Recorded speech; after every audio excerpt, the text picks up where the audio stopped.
बिस्मिल्लाहिर्रहमानिर्रहीम। मैं हूं एम अब्दुल्ला भट्टी। अल कादिर यूनिवर्सिटी के हवाले से एक पिछले चंद दिनों से जो खास तौर पे फवाद चौधरी ने जो बाकायदा इसकी तस्दीक की है, लेकिन नैब की जानिब से या हुकूमत की जानिब से इसकी तरदीद या तस्दीक नहीं की गई। फवाद चौधरी ने यह दावा किया है कि अल कादिर यूनिवर्सिटी, और ये वो यूनिवर्सिटी है जो इमरान खान ने इस्लामी और जदीद यानी कि अलूम के तर्ज अमल पे बनाई थी। ये तकरीबन इस्लामाबाद से चंद घंटे की मसाफत पे पीर सुहावा के करीब, और ये यूनिवर्सिटी इस वक्त बिल्कुल तैयार हो चुकी है। और अभी पिछले 2021 से इसके अंदर बाकायदा क्लासेस का आगाज हो चुका है। और ये जो यूनिवर्सिटी है ये तकरीबन 50 एकड़ पे मुहित है। और इसका जो मिशन था इमरान खान का, ये क्यों बनाई थी? ये वो पाकिस्तान की पहली जदीद दीनी साइंसी यूनिवर्सिटी है जिसके अंदर ना सिर्फ दुनियावी तालीम बल्कि दीनी आलूम भी सिखाए जाते हैं। और इसके अंदर, इस यूनिवर्सिटी के अंदर मजे की बात कि तकरीबन 90% जो स्टूडेंट है वो फ्री ऑफ कॉस्ट स्कॉलरशिप पे तालीम हासिल कर रहे हैं। ये मैं नहीं कह रहा, जाके पूछ लो उन लोगों से जो वहाँ तालीम हासिल कर रहे हैं, वहाँ रिकॉर्ड चेक कर लो, वहाँ का माहौल देखो, वहाँ के हॉस्टल लाइफ लोगों की देखो, बेहतरीन खूबसूरत जदीद साइंसी आईटी बेस है, दीनी दुनियावी। वहाँ कोई फर्क नहीं है कि अमीर गरीब, एक सही मानों में वहाँ तालीम दी जा रही है। उसके ऊपर नैब ने इमरान को नोटिस भेज दिया है कि आप इसके ऊपर जवाब दो, इसके अंदर आपने खुर्द बुर्द की है, लेकिन ये नहीं बताया कि कितने की है। लेकिन आज राना सनाउल्लाह ने प्रेस टॉक किया जिसके अंदर ये कहा है उन्होंने कि जो 5 अरब रुपए की प्रॉपर्टी, उसको 50 अरब का टीका लगाया गया, यानी कि उसमें से 50 अरब रुपए को डिक्लेयर किया गया, जबकि ली कितने की? 5 अरब की। राना सनाउल्लाह साहब, ये वो आदमी है जिसके पास, तो ये 50 अरब उसके लिए कोई मानी रखते हैं? और ये वो आदमी था जिसने, सबको पता है, दोहराने की बात नहीं है। और क्या ये जो आपने बात कही है इसके ऊपर लोग आपकी इस बात पे इतबार करेंगे? आप हुकूमत में हो ना, तो ये कागज तो सामने ले आओ यार। नैब का आपके अंडर इदारे सारे आपके कंट्रोल में, एफबीआर आपके कंट्रोल में, एफआईए आपके कंट्रोल में, बाकी पूरी जो मिनिस्ट्रीज हैं, डेवलपमेंट है, उसके बाद मनसूबाबंदी है, इंजीनियरिंग, जरा वो लेके तो आओ यार। आप कोई एक गवाह तो सामने ले आओ, कोई डॉक्यूमेंट्स तो ले आओ, ताकि मालूम तो हो भाई वाकई उस आदमी ने ये करप्शन किया, कौम को तो दिखाओ। ये हैं वो पॉइंट्स जिस बेस पे इमरान ने करप्शन की। पहले आपने घड़ी चोर लगाया, उसके अंदर आपको जब उसका वो दाल नहीं गली, वैसे तो आपने जब से वो आपने उसको निकाला है तब से उसके खिलाफ आपने डेली बेस पे प्रोपेगेंडा शुरू करना शुरू किए थे। लेकिन आप हर रोज आपने प्रोपेगेंडे के नीचे आके खुद ही दफन हो जाते हैं। आपका प्रोपेगेंडा आपके पाँव के नीचे आके खुद ही दफन होता है, क्योंकि वो राज इतने छोड़ जाता है, वो खला इतने छोड़ जाता है, क्योंकि झूठ के पाँव नहीं होते और जो सच है वो कभी छुपता नहीं है। लिहाजा आपने वो हर तरह की उसके ऊपर सब कुछ करने, आखिर में ये ले आए, कुछ सबूत तो ले आओ।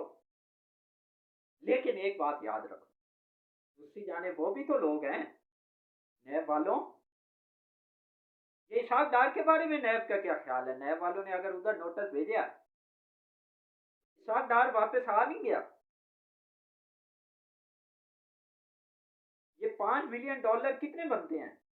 50 करोड़ बनता है। 50 करोड़ रुपए सिर्फ बनता है नैब वालों। या वो 1100 अरब के जिन्होंने कर्जे माफ, यानी कि आपने जो केसेस हैं माफ करवाए, या एमन फील्ड वाले के, सरे महल वाले, स्विस बैंक वाले, मौलाना फजल रहमान के जरा बता देना कौम को, ये जो फार्म हाउसेज हैं ये किधर से आए, कराची की प्रॉपर्टी किधर से आई, डीआई खान के अंदर जो सैकड़ों एकड़ अराजी है वो किधर से आई, कॉल इनके, इसमें भी कोई शक नहीं, मालूम भी सबको है, बल्कि इनके वालिद एक आलम दीन थे, एक आलम दीन के पास इतनी प्रॉपर्टी किधर से आती है, ये खुद भी आलम दीन है, बकौल इनके फजल रहमान के मैं आलम दीन हूँ।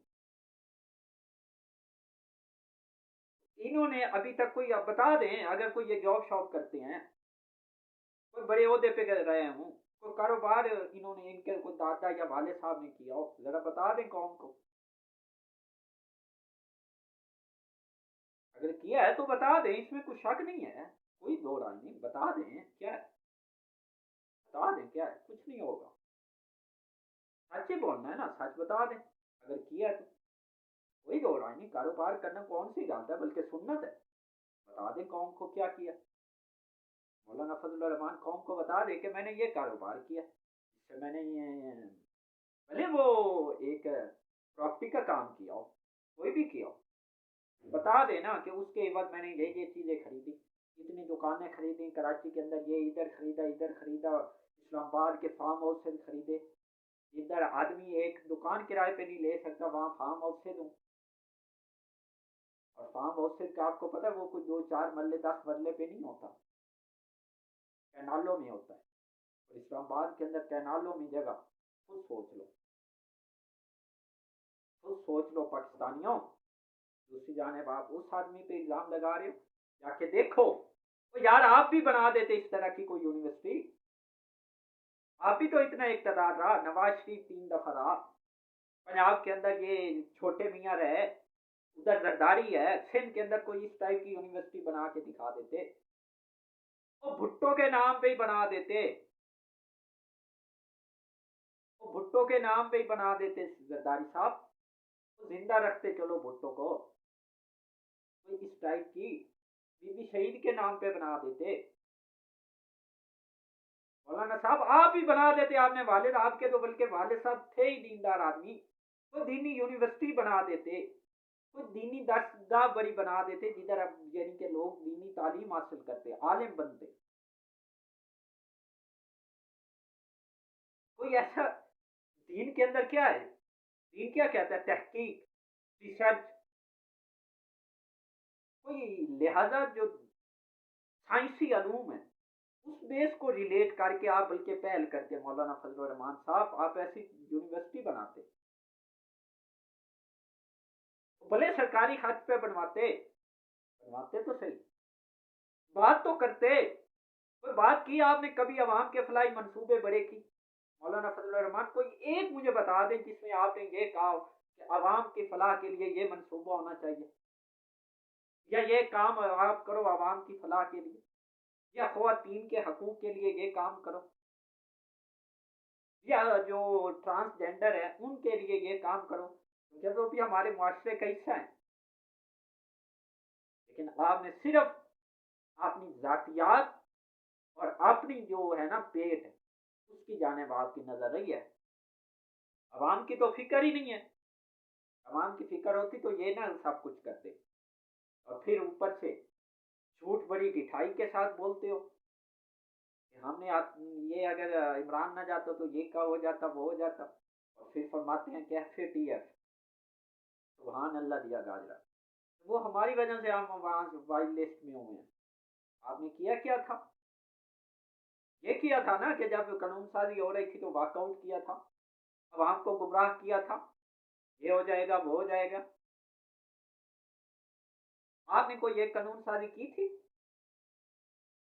या उन्होंने ऐसे ही निकाल दिया था, अगर ऐसे निकाला था तो क्या फिर इमरान खान जो कहता है रजीम चेंज यानी कि बैरूनी साजिश, तो वो कंफर्म हुई, फिर दोनों सूरतों में आप झूठ बोलते हो,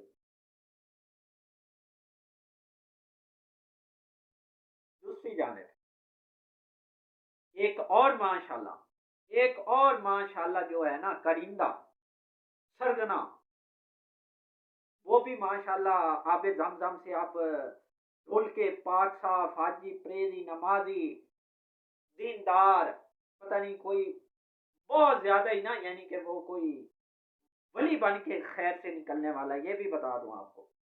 और वो नाम है, सुबहान अल्लाह, डॉक्टर आसिम।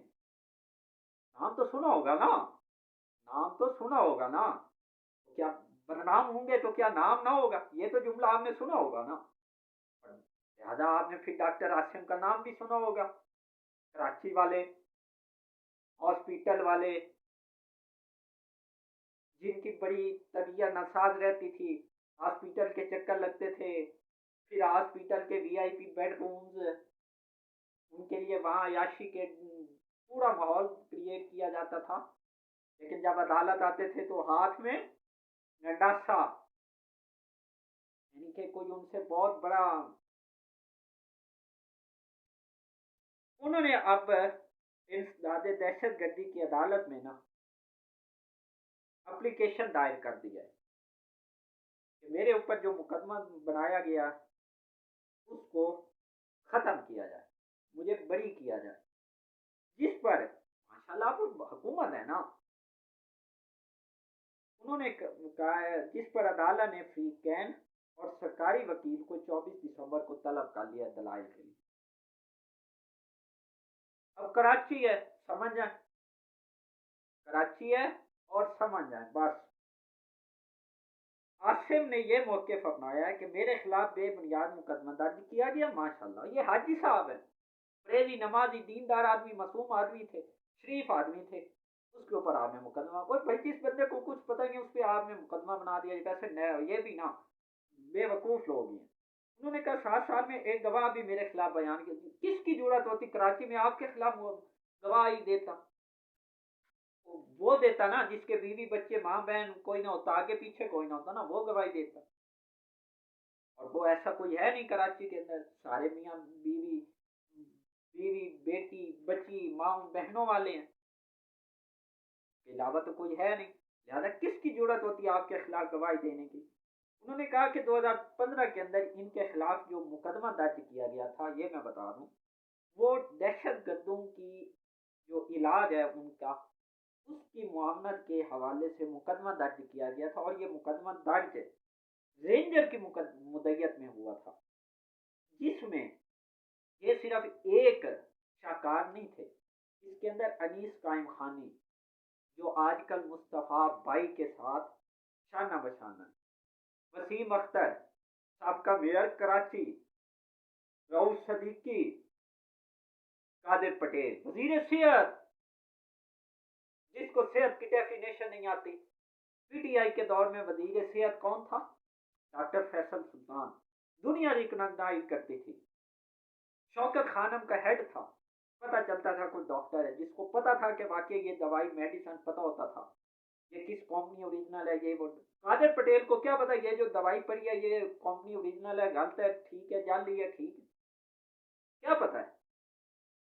ये खास कार्रवाई करेगा जिसको सेहत की डेफिनेशन ही नहीं पता, वो वजीर सेहत है माशाल्लाह। अफसोस का मकाम है ना। और एक और था जो उस्मान मुअज्जम है, लिहाजा अब इन्होंने बरियत की, जो कि लगता है इसके ऊपर भी ये जल्द इनको एनआरओ मिल जाएगा।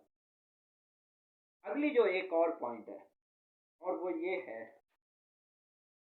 कि जो शहबाज गिल हैं, उनके खिलाफ एक बार फिर वो इन ट्रबल आने वाले हैं, बल्कि एक किस्म के आ चुके हैं। क्यों? क्योंकि उनके खिलाफ भी क्वेटा बलूचिस्तान के अंदर किला अब्दुल्ला के थाने के अंदर उनके खिलाफ एक एफआईआर दर्ज हो गई है। लेकिन इस एफआईआर का मैं कम अज कम, यानी कि जो उन्होंने जुबान इस्तेमाल की थी जलसे के अंदर, उसका मैं दिफा नहीं कर, वो मेरे ख्याल में ठीक नहीं थी। इदारों के खिलाफ जो उन्होंने जुबान दराजी और जो बगावत पे उकसाने के हवाले से, वो पहले ही जमानत पे हैं, चूंकि अभी उन्होंने फिर जो ये नाजेब अल्फाज जुबान इस्तेमाल किया, तो इसके खिलाफ उनके एफआईआर जो है वो बलूचिस्तान के अंदर अब दाखिल यानी दर्ज हो गई है। तो ये किसी भी वक्त इनके खिलाफ कार्रवाई हो सकती है और पुलिस इनको गिरफ्तार कर सकती है। दूसरी जानिब इमरान खान ने चीफ जस्टिस ऑफ पाकिस्तान को अरशद शरीफ के शहीद, उनकी पूरी जो ये डेथ है उसके ऊपर उन्होंने चीफ जस्टिस को जुडिशल कमीशन बनाने के लिए एक बार फिर खत लिख दिया। वैसे यहाँ पे मैं चीफ जस्टिस ऑफ पाकिस्तान से पूछना चाहता हूँ, चीफ जस्टिस साहब, ये कौम आपको देख रही है, लेकिन कौम बर्दाश्त कर लेगी। उसकी बेटी ने खत लिखा, अवाम अब खत लिख रही है, लेकिन आपका जमीर इतना भी मलामत नहीं करता कि आपके घर की, अल्लाह ना करे, घर की फैमिली मेंबर के साथ ये कुछ होता तो क्या आप यूं ही हाथ पे हाथ रख के बैठते? जस्टिस साहब, वो ये आपका काम था। आप इस मुल्क की सबसे बड़ी अदालत के हेड थे, इसके ऊपर आपका सो मोटो बनता था।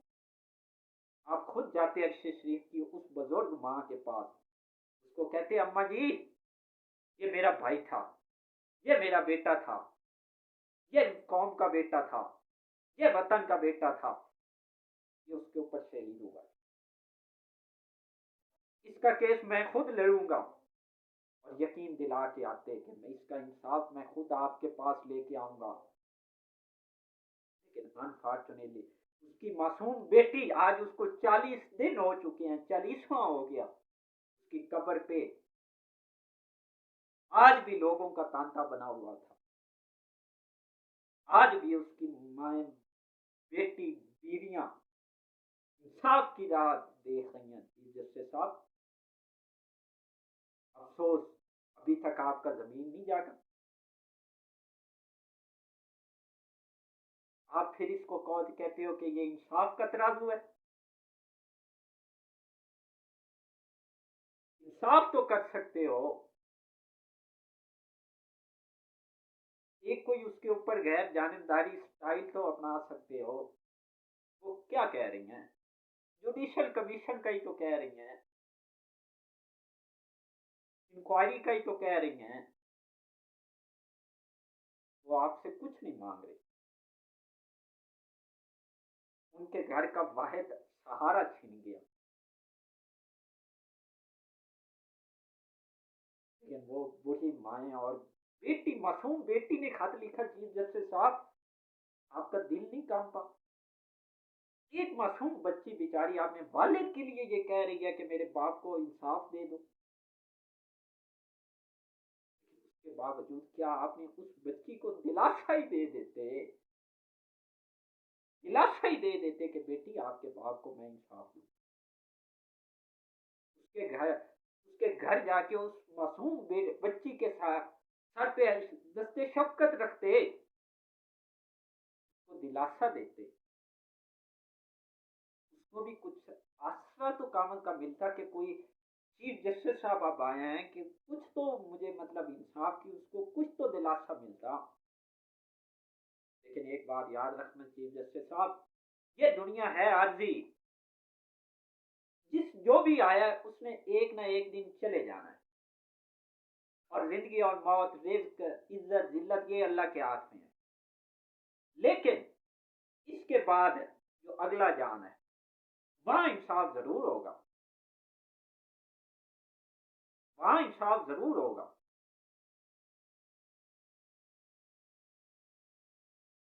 वहां वहां आपको जवाब देना होगा। फिर वो थोड़ा सा सोचें कि जब खुदा के कटहरे में आप खड़े होंगे, रोज आखिरत, क्यामत के रोज, और अरशद शरीफ शहीद की फैमिली वहां खड़ी होगी, और मौलाना तारिक जमील साहब उनके घर पे गए तो उन्होंने दुआ की,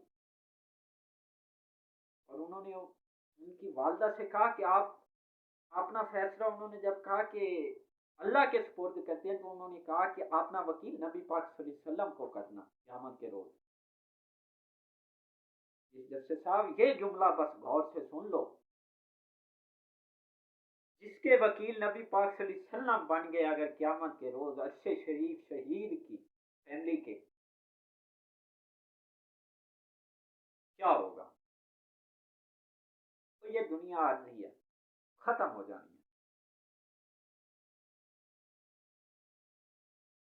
लेकिन वो जो होगा ना रोज़े महशर, और जो अगला जान है वो लॉन्ग टर्म है। और अच्छे शरीफ तो शहीद है, किसको शक नहीं है। वो तो अल्लाह के हुक्म से नबी पाक सल्लल्लाहु अलैहि वसल्लम की शफात उसके अभी भी रोज़े अनवर पे आ रही होगी। वहाँ अल्लाह की रहमत उसकी कब्र पे नाजिल हो रही होगी इंशाल्लाह। और बल्कि मैं तमाम लोगों से ये दरख्वास्त करता हूँ, एक बार ज़रूर सूरत फातिहा और सूरत इखलास अव्वल आखिर दुरूद पाक पढ़ के अच्छे शरीफ और जितने भी मरहूमीन हैं उनके रूह को इसाले सवाब पेश करें, और मुल्क पाकिस्तान के लिए और मुल्क की सलामती और तरक्की के लिए दुआ भी करें। आखिर में जो सबसे अच्छी चीज़, तारिक जमील साहब को मैं एक बार फिर खराज तहसीन और सलाम पेश करता हूँ। ये होता है दीनदार आदमी। ये होता है जो एक कौम का रहबर, दीनी रहबर, जो इत्तेहाद पैदा करता है, जो लोगों को दीन सिखाता है, जो अखलाकियात के जरिए लोगों को आमी तरह मुतवज्जे करता है। उन्होंने मौलाना फजल रहमान साहब की जो गंदी जुबान थी, जो गंदे अल्फाज थे ख्वातीन के बारे में, उसकी शदीद मजम्मत की। उन्होंने कहा कि एक आलिम दीन को ये बात जेब नहीं देती कि वो ये बात करे, सोच समझ के उसको बोलना चाहिए था। मौलाना फजल रहमान, कितने दिन हो गए लेकिन आपकी जुबान पे जरा भर भी उसके ऊपर शर्मिंदगी के आसार नमूदार नहीं हुए। कौम से माफी मांग लेते, लेकिन वो बाज़मीर आदमी मानता है, जिसका दिल होता है, ज़हन होता है, जिसको खुदा तौफीक भी दे ना। आखिर में प्लीज़ चैनल को सब्सक्राइब कर लें और बेल आइकॉन पर क्लिक करें ताकि आने वाली वीडियो आप तक पहुंच पाए। शुक्रिया।